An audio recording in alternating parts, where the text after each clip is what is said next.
Ayan, maulan na hapon sa ating lahat. Andito tayo ngayon, magluluto tayo ng masarap at kakaibang merienda ngayong hapon habang maulan. Dapat sana maglalaro tayo ng basketball. Kaso lang dahil nabot tayo ng ulan at masakit ang aking tuhod dahil tumama sa ring pagliap ko nung nakaraang laro. Ayan, luto na lang tayo ng ating masarap na merienda ngayon. Ayan, napakasimple lang ng ating lulutuin guys, mga kamarcher. Ayan, gisa natin ang ating sahog sa pinakulay na artawitis tawag yan. Lagay natin ang ating giniling na karne. Antayin natin na matuyo para mas lalong lumasa at hindi siya malansa. Ayan, lagyan natin ng durog na paminta para may kunting kagat sa labi mamaya. Ayan, tapos halo na natin ang ating durog na suya. Ayan, tokwa. Ayan, di ba? Ayan yung mga ating sangkap para masarap ang ating pansit palabok. O, di ba? Halo na rin natin ang ating durog na tinapa, ang talagang pampalasa para sabihing pansit palabok. Ang ating niluluto dapat may durog na tinapa. Ayan, yung mga pampalasa. Lagay na rin natin ang ating pinakuloang sabaw ng hipon. Ayan. Tapos antayin nating kumulo.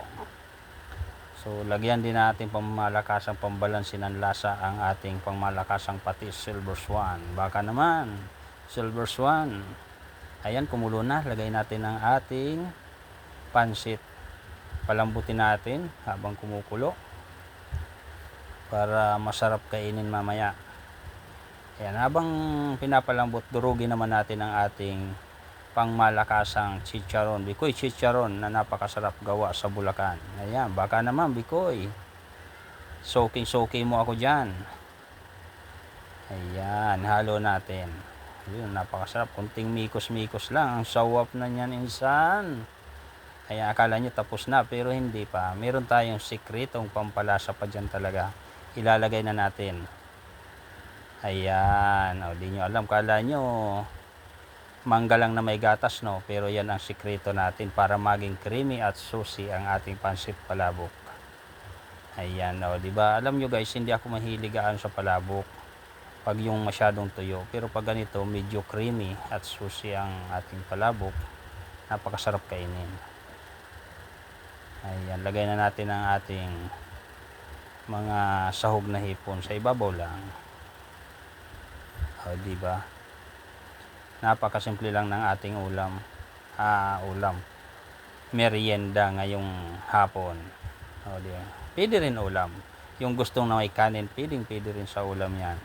Kasi hindi ko yan gaanong inalatan para kayo na lang bahala magtimpla kung kulang sa inyong panlasa. Ayan, o, di ba? Napakasimple lang, creamy and saucy. Pansit palabok ni The Marcher. Ang sawap. Umuusok-usok pa guys. Ayan, bago sila siyempre, ako muna. Tikman natin ang ating niluto. Umuusok-usok pa. Ang sawap, quality.